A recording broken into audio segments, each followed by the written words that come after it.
Hello, in this video, I am going to go over the written homework 2.9.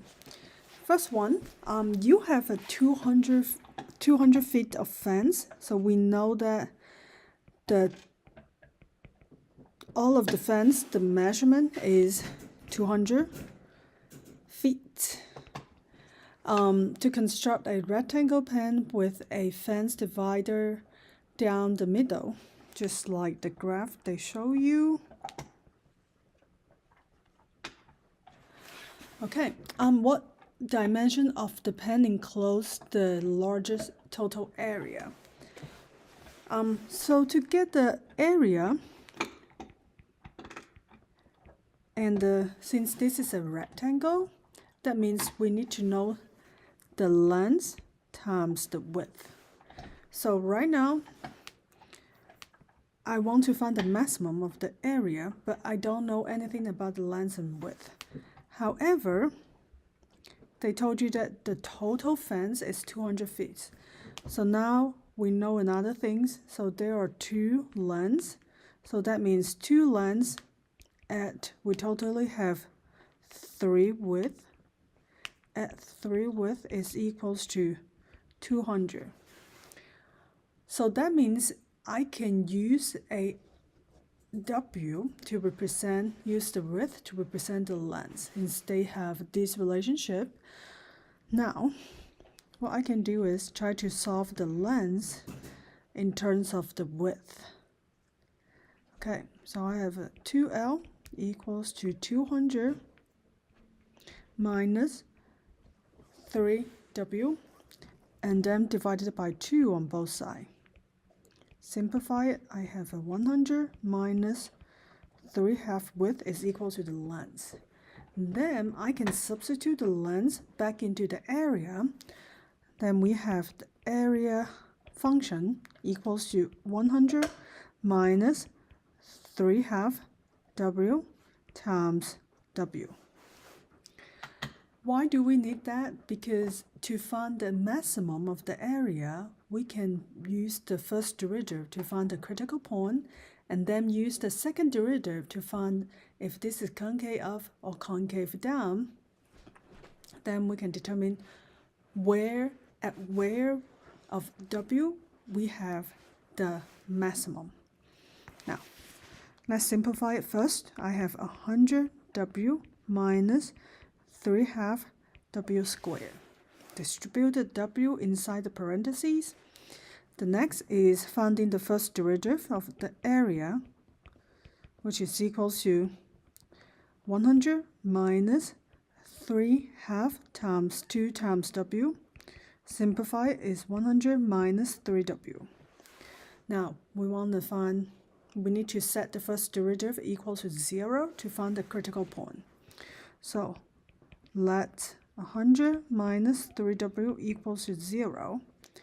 Then we can solve 100 over 3 is equals to W.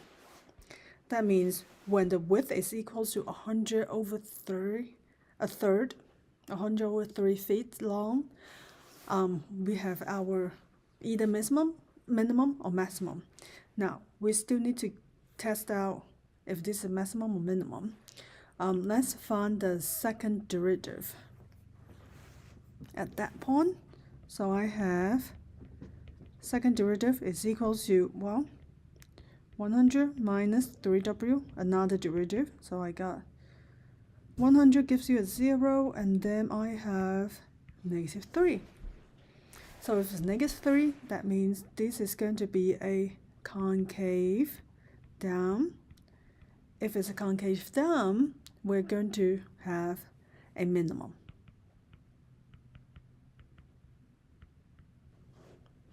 Okay, but again, the question is not just ask you at where you will find the minimum. At where means if the width is 100 over 3, we will have a minimum. We need to find the dimension. That means we also need to find the width and the length. Okay, we know that the length by the previous step is equal to 100 minus 3/2 W. So we substitute this back. We have 100 minus 3 half W. W is at 100 over 3. Simplify it, so I have a L equals to 3 and 3 cross cancel. We have 100 divided by 2, which is 50. So that means when the length is 50,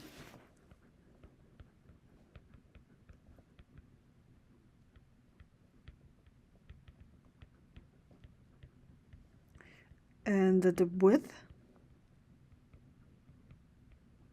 is 100 over 3, we reach our maximum.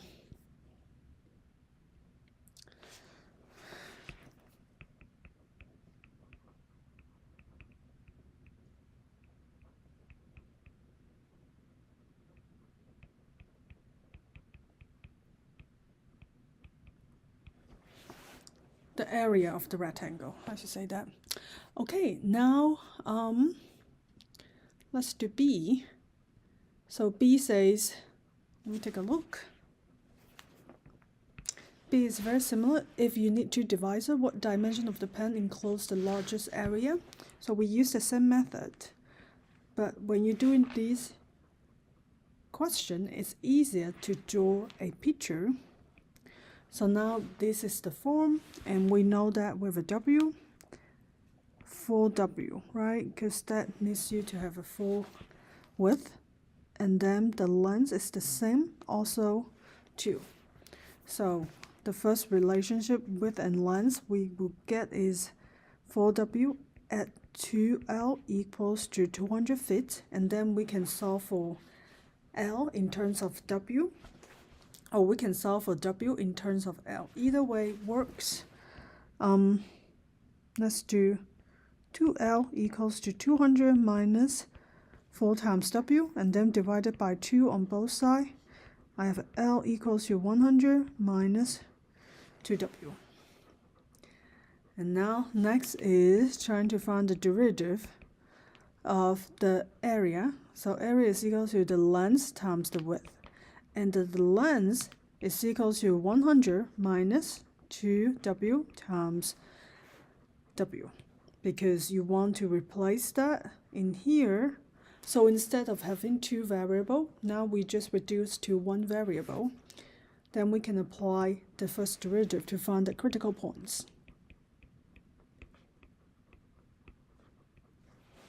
Okay, now next step is finding the first derivative. So I got 100W minus 4W. And then I want to set the first derivative equals to 0. So I solve W is equals to 25. So that means when the width equals to 25, we will have a maximum. But we don't know yet. It should be right, but we still need to go over the second derivative. So now taking the first derivative, then we will have a second derivative. So I have a -4, which is a concave down because it's less than 0. If it's concave down, that means the whole function is going to be a concave down. If it's concave down, that means this is our maximum. So L is equals to 100 minus 2 times 25. So that means L is equals to 50. So when the length,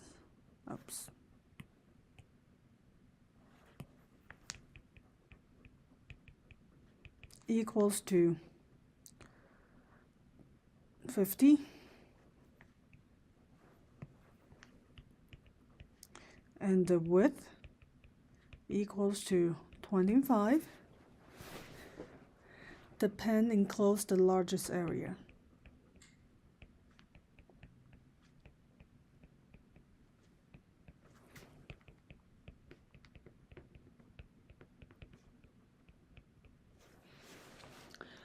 Okay, next one is what are the dimensions that in part A and part B if one edge of the pen border on the river that doesn't require any fencing? Well, this one is similar, but the graph is going to change. Instead of have two lengths, since the pen is enclosed to the river, so that means this is a river, and we don't need to build a fence about on that side, the part that close to the river. So that means when we set this up, if we have two dividers, we should have L plus 4 divider, 2 divider, which is 4W, is equal to 200 feet, and then you just find the first derivative and second derivative. If you only have one divider like this one, so your setup should be 1L plus 3 width equals to 200.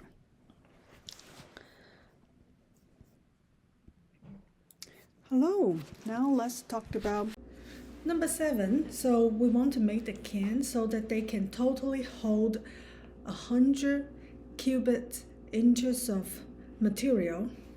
We don't know what's that, but we know that the volume is going to equal to 100 cubic inches. All right, so I'm going to write this down. For geometric problem, it's easier to write down the formula and also draw a graph. Okay, and we also know that the material cost is, which is the surface cost. We want to know the surface area of different part of the can. So on the top is 2 cents per cubic inch per square inches, and the side, the body, is 3 cents for the material, and the bottom is 5 cents. So since we know that the volume is totally equals to 100 cubic inches, and we also need to know the volume formula, which is equals to H times the height times the bottom area, which is pi r squared. So we know that H pi r squared is equals to 100. Now you want to use H to represent R in terms of, we want to solve for H in terms of R. So I can divide it by pi r squared on both sides. Remember that our pi is not a variable, it's a constant, equals to 3.14, so we can just leave it there. We don't need to do anything about it. Okay, so the next part is you want to know the total cost. So the total cost including 3 parts. The first part is the top cost, and then we want to add the body cost, which is the side cost, at the bottom cost. So that gives you the total cost about the can. So the top cost is equal to the unit price times the area on the top. So the area on the top is a circle, so then we need to apply for the circle formula, which is pi r squared. Now the next is the side, the body. So I'm going to show you a paper like this one, if you can see my little window. As you can see, this is a cylinder. The body, when I unwrap it, it becomes a rectangle. Now I'm going to see you again. So that means the original height of the cylinder is the width, about the width of the rectangle, and the length of the rectangle, let me roll this again, you will notice, is the circumference of the bottom or the top circle, right? So the side cost is equal to 3 cents times the side area, which is equal to the width times the length of that rectangle, and the width happens to equal to h, the height of the cylinder, and the length is the circumference of the circle, which is 2 pi r. Now the bottom cost is 5 cents times pi r squared. Now let's clean this up a little bit and see what we have. We should merge the like terms together.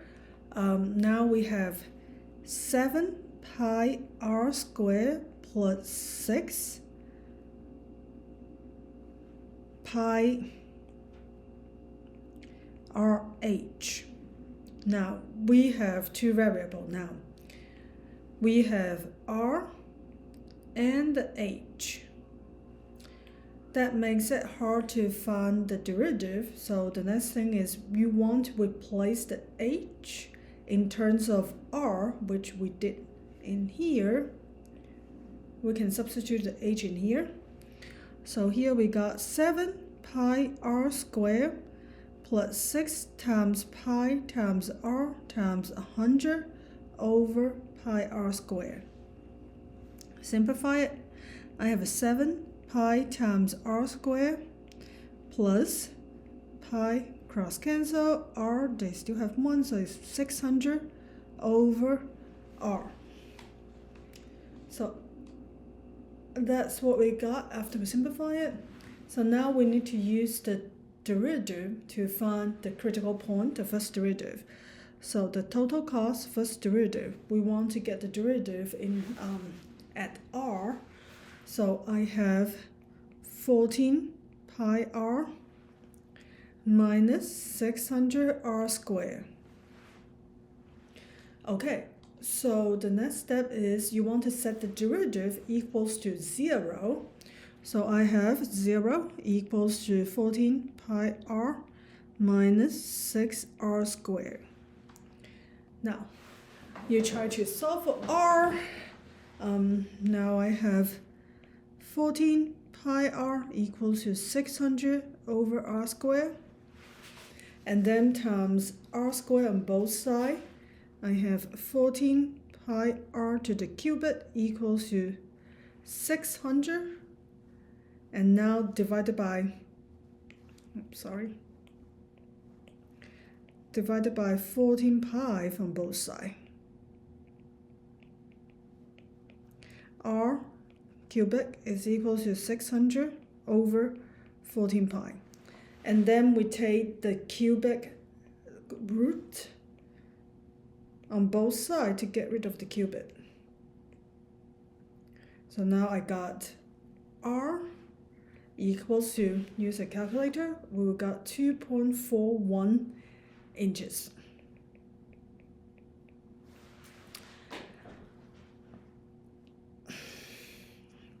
Now, the next is, we still need to check it with the second derivative.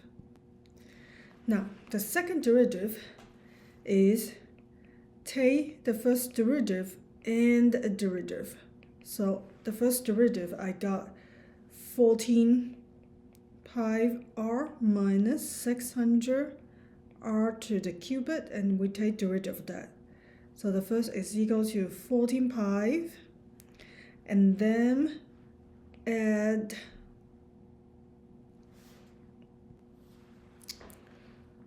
3 times. Add 3 times.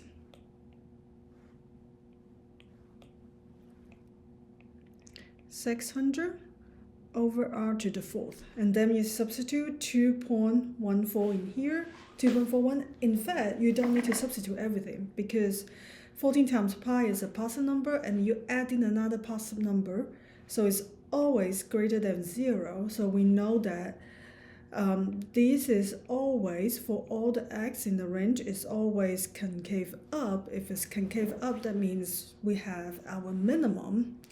So the minimum is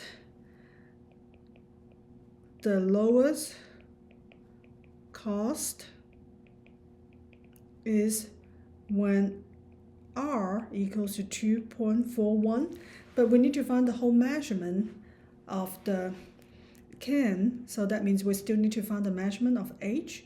H is equals to, earlier we found out that h is equals to 100 divided by pi r squared. So it's 100 divided by pi times 2.41. Use your calculator. We will find out that h is equals to 5.49 inches. So that gives you the lowest cost. So part B is quite similar, and you need to start in with a cylinder, but the setting is changes for part B, because right now part B is, they say how do the dimension of the least expensive can charge if the bottom material costs 5 cents per square inches.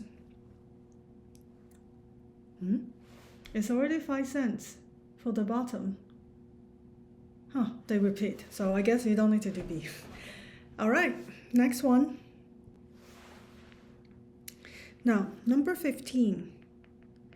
So number 15 states that you own a small airplane, the maximum number of passengers 20, and it will cost you 10 per flight from St. Thomas to St. Croix, and for the gas and the wages, plus additional $6 per passenger for extra gases required by extra weight. So that means the total cost have two parts. One is the fixed cost. The second part is the variable cost. Depends on how many passengers that you have. Okay, so for the fixed cost, we know that for $100, no matter how many people that you take on that airplane, you will require that $100. And then let's say, let S be the number of the passenger. So the variable cost is going to be $6 times X. Now, next one, the charge per passenger is $13 each if 10 people chartered your plane. And we want the minimum to be 10, you will fight. And then the charge will reduce by 1 passenger for each passenger over 10 who goes. So that means the revenue, it depends on the number of the passenger times the ticket price. So for number of passenger, we know that it's going to be X, and the ticket price will change based on how many people that you have. If you have 13 people, if you were 10 people, the charge will be $13. The price is going to be $13. Number of a passenger. If you have 11 people, the price is going to be $29. If you have 12 people, the price is going to be a $28. So as you can see, this is a linear equation. The price is determined by how many people are there. For every extra people, you will have $1 discounted. So that means the price ticket start with 13 and subtracting depends on how many extra people you have after you have 10. So that means 10 minus X. So that's the ticket price. X minus 10, sorry. We want to know how many extra after you reach to 10. So simplify, I have X times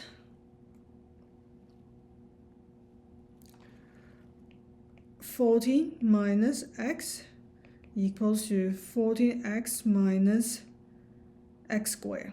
So now we have a revenue, we have a total cost. Now, what we are trying to find is the profit, because we want to know when we'll get the maximized profit. Sometimes I will ask you what will be the maximum revenue. If it's just maximum revenue, we can take a derivative of the revenue. Profit is equals to the revenue minus the total cost. Now,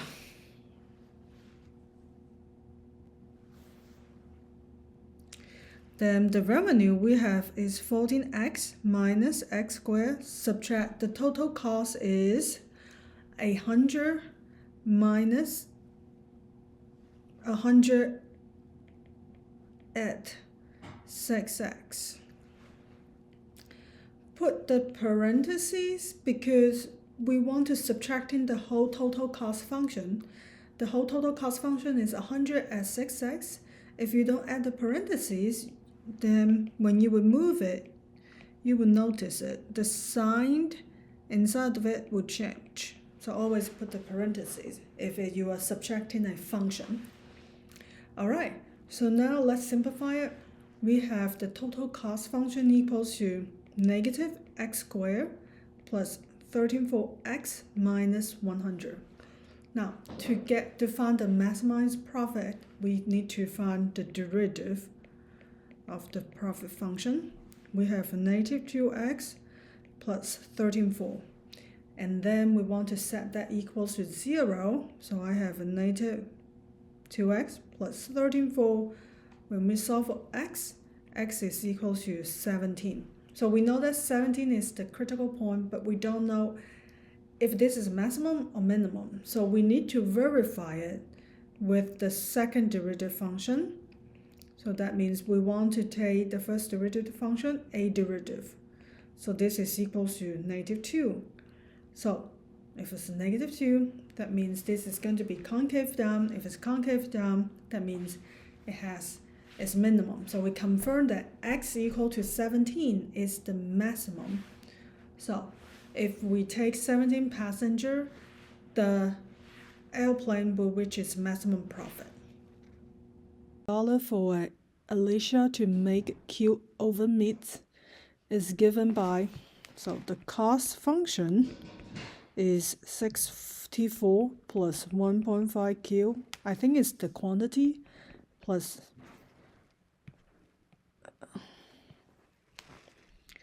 .01 Q squared.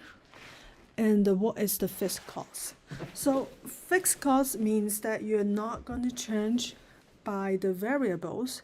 In this case, the fixed cost is going to be the $64.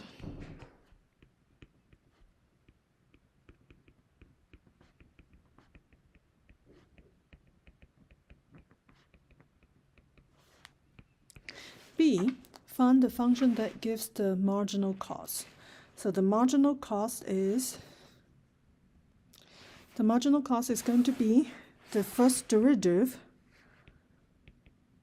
of the total